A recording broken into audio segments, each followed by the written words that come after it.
There's been a myriad of Minis produced over the years, and to do a buying guide on all of them would take us all day. So today we're looking at the 1996 on multi-point injection Mini, also known as the twin point or the Mk7. Now when BMW took over Rover in 1994, it realised it had an asset in the Mini and wanted to keep it going till 2000. Because of EU regulations, it needed to thoroughly re-engineer the car to do so, with attention to safety, emissions and noise. And so the MPI Mini came about. So let's see what you need to look for when buying one.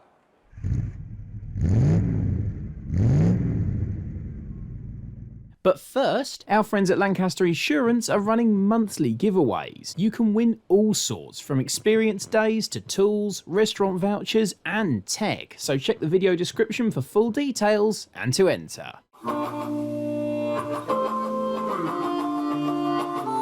So as with all Minis, bodywork and rust is a major concern.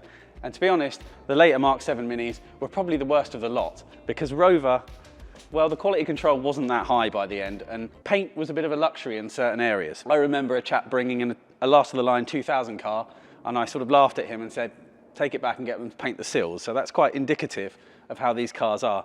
But generally speaking, it's the normal really rust spots around the front wings, under the headlights, the scuttle panel in front of the windscreen. This is often replaced, and you can tell by looking at these joins as to whether it's had new wings and a scuttle. And these MPI cars had a deeper screen rubber, which tends to trap moisture. Now that wouldn't normally be a problem, but they weren't too good at painting underneath of that. And so when you can see some ripples in here, the scuttle's on the way out. British Motor Heritage probably never sold a top dash rail before the MPI Mini came out, but now it's pretty much a service part. So not only does this panel rot, so does the inner panel. A-panels, another favourite grot spot. The doors on an MPI have side impact bars in, but they'll still probably need reskinning like every other Mini. Rear quarters, the same, tend to go at the bottom here. And always check these lips here, behind this rubber trim, because they can rot away, and if you need to replace the sills, you've got nothing to weld to if the lips disappeared, so then you're into door steps, then you're into bottoms of rear quarters, or even the whole rear quarter. Now moving down to the sills, this is a favourite. Now, you'll feel under here, there are generally 6 vents and they should be open. If they are closed and you can feel another bulge further on, the car may have what we call wide sills, which are used as cover sills and just put over the top of the old sill. That makes a complete mess, rots out the floor even further. Even if the old sill's been cut away and the wide sill's been used, the sill box section can't breathe like it used to, hence you're promoting rust again. Moving around to the back of the car. Now, the boot floor is another famous spot. So have a good look in there. Also check for ripples of accident damage. Sometimes these can be nice and folded up. It can be hiding, so really check everything. Another spot to check here is this bumper lip. These can bubble up. Look for the original spot welds across here, and that'll tell you if it's had any filler or anything put in it. Rear valance, down under here, in the corners especially. There are closing plates inside of these. Check if they're rotten if you can.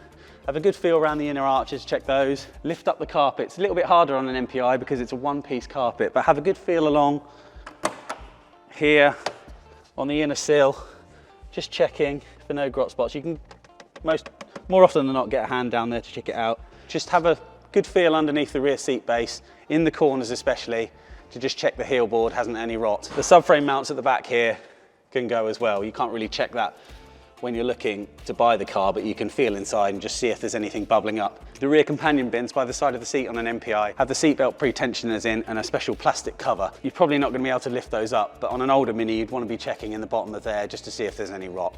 So basically, to sum that up, check everything.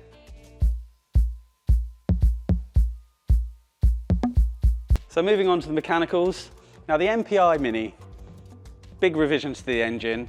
Drive-by regulations on noise meant the radiator was moved to the front rather than at the side on previous models. You've got coil pack ignition, the twin point injection system, a myriad of sensors and different wiring loom. Obviously your ECU here, just as per the previous SPI model. It's generally a hardy unit. I mean, check for the blue smoke out of the back, any mayonnaise on the filler cap. The engine's quite strong in itself. The problem you'll have is with the myriad of sensors. They can let go, cause rough running. It's more of an electrical issue with these than it is mechanical. Some imported Japanese cars will still have the side-mounted radiator and a single-point injection system. So these are a hybrid of the MPI block with the coil pack and a single-point injection side mounted radiator, and that's to make space for the air conditioning. They're a little bit more confusing, those cars, and they're coming over in bigger numbers, but just be aware that it's a different layout. As for the gearbox, well, the MPI had a much taller final drive, a 2.76:1 final drive. Makes it really nice on the motorway and actually doesn't really blunt it too much. The problem with these being is the MPIs are notorious for a second gear crunch, which is worn bulk rings. You can drive for a while, but it's metal on metal. You'll need to do something with the gearbox eventually if that's a problem. So take it down the road, just check it. You know, you should be able to change nice and quickly into second gear. If it's crunching, that's a problem. Otherwise, you know, it's a Mini, you can get everything for it, you'll be able to repair it. In many cases, doing the odd mechanical job is cheaper than doing the bodywork.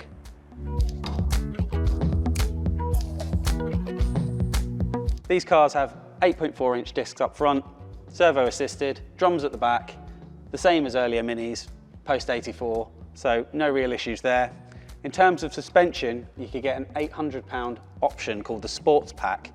Now, that meant you got these chunky wheel arches, 13-inch wheels as opposed to 12-inch, big fat tyres, Coney dampers all round, little strengthening tabs on the rear subframe, a modified steering rack with limiters so that you didn't hit the inner arches. So check all that's there if you're looking at a genuine sports pack car, and also just have a feel under these wheel arches, because on a genuine car they'll have a nice return lip, whereas if the car's been converted at a later date, it might have a bit of a sharper edge which can hit the tyre and cause issues. So those wheels are actually quite heavy. They might put a little bit of extra pressure on the wheel bearings, so just get the car jacked up if you can, have a good shake.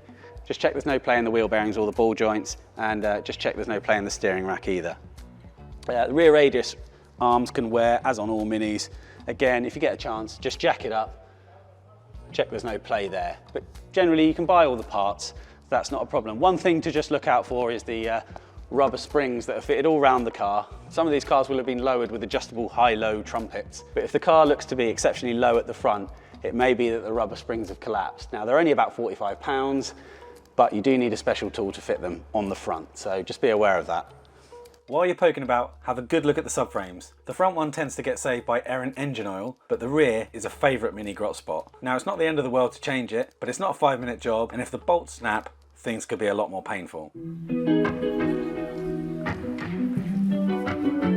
So moving inside the car, much plusher. The regulations again in force, so you've got an airbag steering wheel which is shared with the MGF. Normally the leather on these is coming away, but this one's really good. Seat belts with seatbelt pre-tensioners.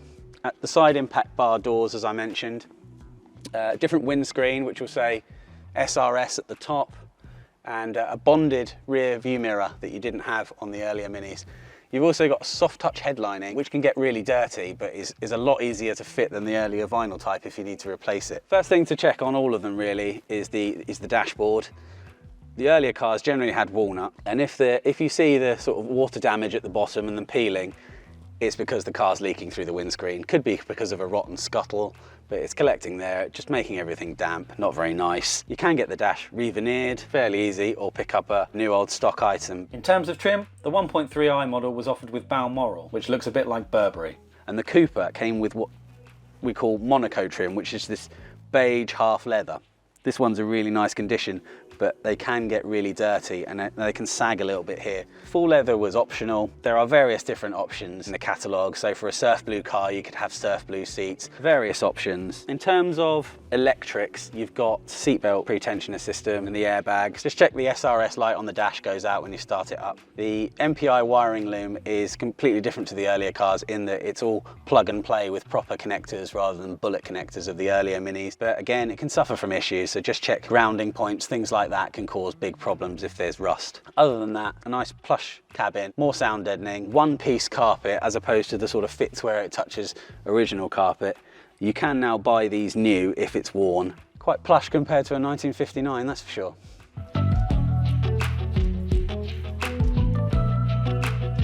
So when the MPI Mini was launched at the Paris Motor Show in October 1996, there were basically two models, the 1.3i or the Cooper. Now, they were priced exactly the same, despite the Cooper having its white roof and sporty bonnet stripes, and mechanically they were identical, same power output. As I mentioned before, there was an optional sport pack with the bigger wheels, wider arches, and that actually made the car slower, but gave you loads of grip and looked good, so it was very popular. For a long time they were worth a premium, but now you're probably buying a car on condition.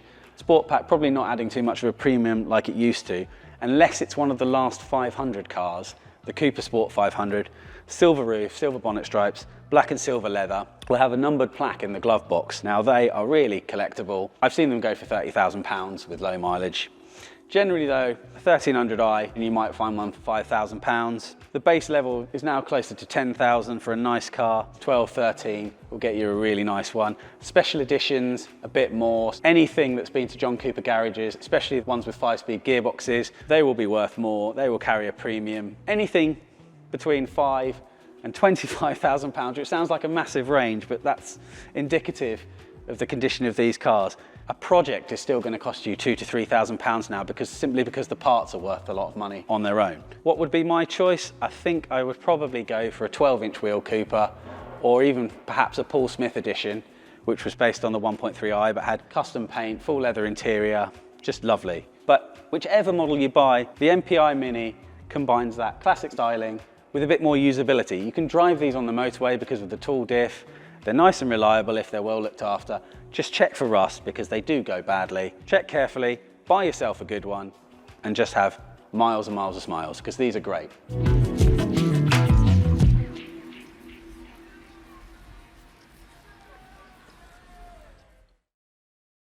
This video is proudly sponsored by Lancaster Insurance. Give them a call on 01480 400 889 for an insurance quote on your classic car. And don't forget to click the link in the video description to enter their latest competition.